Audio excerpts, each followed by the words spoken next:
여러분 반갑습니다. 누리PD 김준입니다. 흔히 일렀어요. 언론을 제4부다 이렇게 말하죠. 입법, 사법, 행정에 이은 제4부 군부라는 얘기죠. 그 정도로 이 현대 자유민주주의 국가에서는 언론의 기능이 굉장합니다. 요즘은 또 언론을 이렇게 전파하는 수단이 너무도 발달되어 있죠. 그야말로 빛의 속도로 정보가 전달이 됩니다. 그래서 우리나라 같은 경우에 이것 때문에 좌파들이 득세했다 이렇게 볼 수도 있어요. 노무현의 등장은 인터넷과 이래 뗄래야 뗄 수 없는 관계를 맺고 있습니다.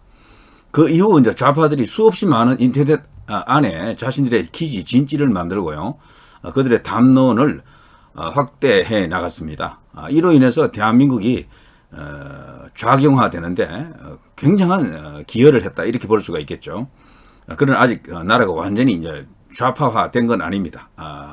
애국 우파들, 자유 보수들이 맹렬하게 지금 버티고 저항하고 있었죠. 그래서 지금 다시 나라를 되찾을 수도 있겠다, 정체성을 회복할 수도 있겠다라는 희망을 이제 주고 있습니다. 여기에 이제 윤석열 정부의 큰 역할이 역사적 책무가 있는 건데요. 제가 볼 때는 윤 대통령에게 천운이 따르는 것 같습니다. 대통령이 된 과정도 정말 드라마틱했지만 지금 보면 말이죠, 우리나라 이 특히 자유민주주의를 이제 구현하는 이 대한민국에서 반드시 넘어야 할 암적인 존재라고 하면요, 민노총이 있겠죠. 그리고 언론이 있습니다. 언론. 이 두 개를 넘지 못하고는 아무것도 안 됩니다. 민노총이라고 하면요, 거기에 정교조까지 포함한 의미로서 민노총입니다. 정교조도 그 민노총 산하에 있거든요. 그런데 지금 민노총은 윤 대통령과 이번에 한번 대결을 벌였었죠. 그들이 총파업을 선언했지만 윤 대통령의 초광수 원희룡 장관, 한동훈 장관 이들과 함께 그야말로 초광수로 사실상 저들의 백기투항을 이끌어냈습니다. 뭐 파업이 완전히 끝난 건 아닙니다만 거의 이제 윤 대통령의 완성 국면으로 접어들고 있다. 민노총 안에도요, 그 전투력이 강한 파업 동력이 강한 조직들이 몇 개 있는데요. 금속노조가 세죠. 가장 큰 조직입니다. 근데 그 금속노조가 잘 나가던 시대에도 지났습니다. 그것도 옛날 말이에요. 지금은 화물노조입니다. 화물노조 전투력이 가장 세요. 그래서 이번에 이 화물노조를 선봉대로 해서 윤 대통령 정부를 흔들려고 했죠. 근데 여기 이제 엄청난 전쟁이죠, 사실은. 여기서 그냥 윤 대통령이 완성을 한 겁니다. 그리고 저들 입장에서는 백기투항을 해버렸고요. 자, 이게 엄청난 시사가 있습니다. 윤 대통령에게 운이 열린다고 하는 것이요, 민노총을 일단 제압을 해야 됩니다. 이걸 제압하지 않고서는 아무것도 안 돼요. 이 민노총하고 연결된 또 다른 조직이 있다면 이 언론입니다. 언론은 모든 언론사에 이 노조가 있거든요. 근데 이 노조들은 전부 민노총 산하에 거의 99% 들어가 있습니다. 물론 민노총하고 똑같은 행보를 하는 것은 아니지만 어쨌거나 그런 조직화가 되어 있다는 거죠. 그런데 거기에 더해 우리 언론은 언제부턴가 노조와 관계없이도 너무도 그 편향된 어떤 이념 성향을 보이고 있죠. 구성원들, 기자든 PD든 이런 어떤 언론인으로 이제 불릴 수 있는 그런 존재들이 대부분 좌편향된 입장에 서 있다. 그런 이념을 갖고 있다. 아닌 사람들도 있지만 압도적 다수가 좌경화되어 있다. 저는 그렇게 봅니다. 이거는요, 방송도 그렇고 신문도 그렇고 똑같아요. 조금 이제 좌경화되는 어떤 언론에서는 더 심하고, 아직 약간 중도적인 냄새가 나는 언론에서는 좀 덜하고, 조중동 같은 보수에서는 좀 덜하다 뿐이죠. 정도의 차이고 결의 차이고 온도의 차이이지, 실상 모든 언론이 기본적으로 우파 꼴통 이런 것을 싫어하는 그런 어떤 그 개념을 갖고 있는 자들이 지금 현역으로 뛰고 있다. 현역 기자로 뛰고 있다. 현역 PD로 뛰고 있다. 이렇게 볼 수가 있겠죠. 자, 어떻게 해야 됩니까? 이 언론 때문에 사실 박근혜 대통령도 이명박 대통령도 엄청난 고초를 겪었죠. 박근혜 대통령은 탄핵당해버렸고요. 자, 윤 대통령에게 도어 스태핑 과정에서 결국에는 터질 게 터졌죠. 그 MBC 기자의 그 슬래퍼 끌고 와서 찍찍 씹고 이렇게 행패 부리는 또 불량배 같은 그런 분위기였죠. 그 무슨 막가파 같은 행동입니까? 그게 바로 지금 이 나라의 언론의 모습이다. 다 그런 건 아니겠지만 그 정도로 오만 방자해 있다는 겁니다. 그러니까 겁나는 게 없는 거야. 사부라고 했습니다만 평상시에서는요. 평상시에는 무력이 소용이 없잖아요. 무력이 뭐 군인을 동원할 겁니까? 아니면 경찰 병력을 좀 무장을 시켜서 동원할 겁니까? 이런 게 안 되다 보니까 그런 걸 감히 할 엄두도 못 내는 시대가 됐죠. 그러니까 평화적인 방법으로 뭐 여러 가지 어떤 통제를 해야 되니까 겁나는 게 없는 거예요. 저들 노조 입장에서는. 근데 이번에 윤 대통령이 제대로 민노총을 한번 박살을 냈고요. 자, 이제 남은 게 바로 이 소위 이제 언론입니다. 제4부로 불리는. 여론을 쥐락펴락하는 그 관점에서 보면요. 정치권을 이미 압도하는 게 언론입니다. 언론의 권력이 더 세요. 제가 볼 때는. 여론에 관한 언론 권력이 더 세다는 겁니다. 그래서 정치인들도 다른 데 가면 다 국회의원쯤 되면요. 다 갑 아닙니까? 그런데 언론 앞에 가면 얼이 된다고요. 기가 막히지만 대통령 또한 전체 언론 상대로 할 때는 얼이 돼버립니다. 이게 자유 대한민국에서 일어나고 있는 일이다. 이건 미국도 마찬가지예요. 트럼프가 얼마나 고초를 겪었습니까? 그것처럼 이 좌우로 놓고 보면 차이가 있어요. 좌파 대통령, 좌파 권력들은 언론과 프렌들리하게 잘 지낼 때가 많습니다. 비판도 별로 안 받아요.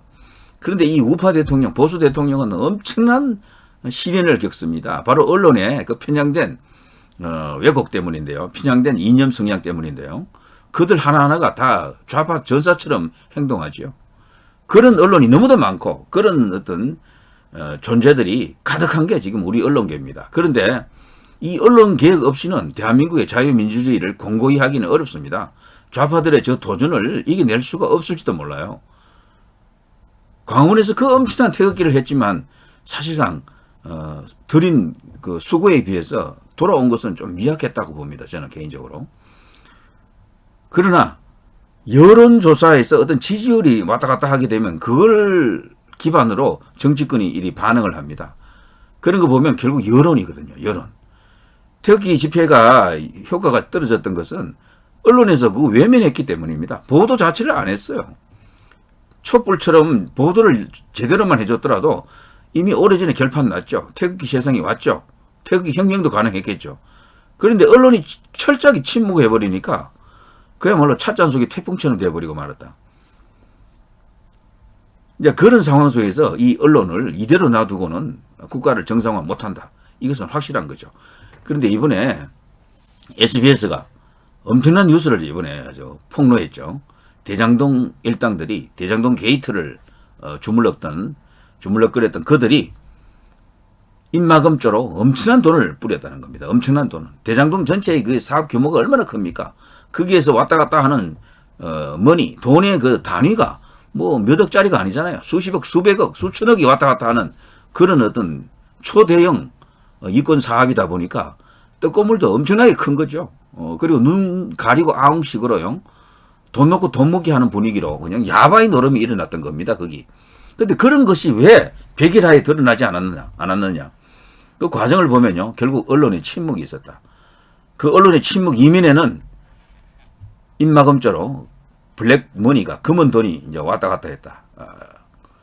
그 대장동 일당들과 이재명으로 이제 대표될 수도 있겠죠. 그 일당들과 언론 간의 유착관계, 이 검은 돈의 흥정이 있었다. 거래가 있었다. 자, 이게 이제 SBS가 폭로를 해버렸죠. 전무를 다 드러낸 건 아니에요. 부분적인 겁니다. 그런데 이게요, 이제 일파만파 상황이 오고 있다. 제가요, 보니까 한겨레가 지금 난리가 났어요. 한겨레. 독자 여러분께 사과드립니다. 한겨레 신문사 임직원 일동은 독자와 주주, 시민 여러분께 사과드립니다. 한겨레 신문 편집국 간부 한 명은 2019년 당시 타사 기자였던 김만배 씨와 검정 거래를 했습니다. 김만배도 기자 출신입니다. 그는 6억 원을 빌렸지만 현재 2억 원을 변제한 상태이며 나머지도 갚겠다는 의사를 김 씨에게 전달했다고 회사에 밝혔습니다. 그가 대장동 개발 의혹 관련 보도 과정에 관여할 수 있는 위치에 있었다는 점에서 윤리 강령과 취재 보도 준칙 위반 소지가 있습니다. 한겨레 윤리 강령에는 언론인의 품위 규정이 취재 보도 준칙에는 이해 충돌 회피 규정이 있습니다. 한겨레 신문사는 5일 오후 이번 사건을 인지한 직후 그를 해당 직무에서 배제했습니다. 6일 진상조사위원회 위원장 백기철 편집인을 꾸려 신속히 실상을 파악하기로 결정했습니다. 한겨레 신문사는 한 점 의혹 없이 이번 사건의 실체를 밝히고 그 결과를 공개하도록 하겠습니다. 독자 여러분께 심려를 끼쳐드리게 된 점 다시 한번 고개 숙여 사과드립니다. 2023년 1월 6일 자 이런 게 떴죠. 이런 게 사고로 떴습니다. 한겨레 신문에서. 무엇을 말합니까? 인정하는 거죠. 저는 그런데 이게 빙산의 일각이다 이렇게 보고 있습니다. 자 민경욱 의원입니다. 이분 정말 대단한 분인 것 같아요. 완전히 자신을 던지고 부정선거와 싸우지 않습니까? 그야말로 이런 분이 이제 영웅이다 이렇게 볼 수가 있는데 안타깝게도 여론의 동향, 언론의 반응, 국민적 반응이 떳떳 미지근해서 드린 수고에 비해서 큰 어떤 성과를 얻지 못하는 게 안타까운데요. 어쨌거나 본인 스스로도 KBS 기자 출신 아닙니까? 이 내용에 대해서 생각하는 바가 남다를 겁니다. 이런 어떤 게시가 있더라고요. 지금까지 기자, 금품수수 기사가 출고되는 걸로 봐서 단독 기사를 쓴 SBS, 조선은 돈을 안 먹었고, 자, SBS와 조선은 이 기사를 작성했어요.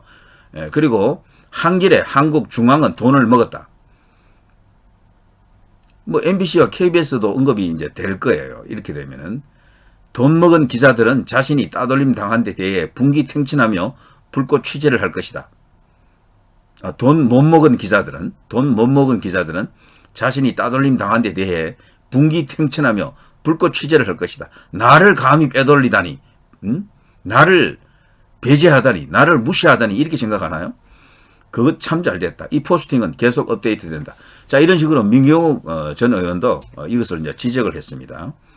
이거 엄청난 사태가 될 수도 있겠어요. 잘하면은.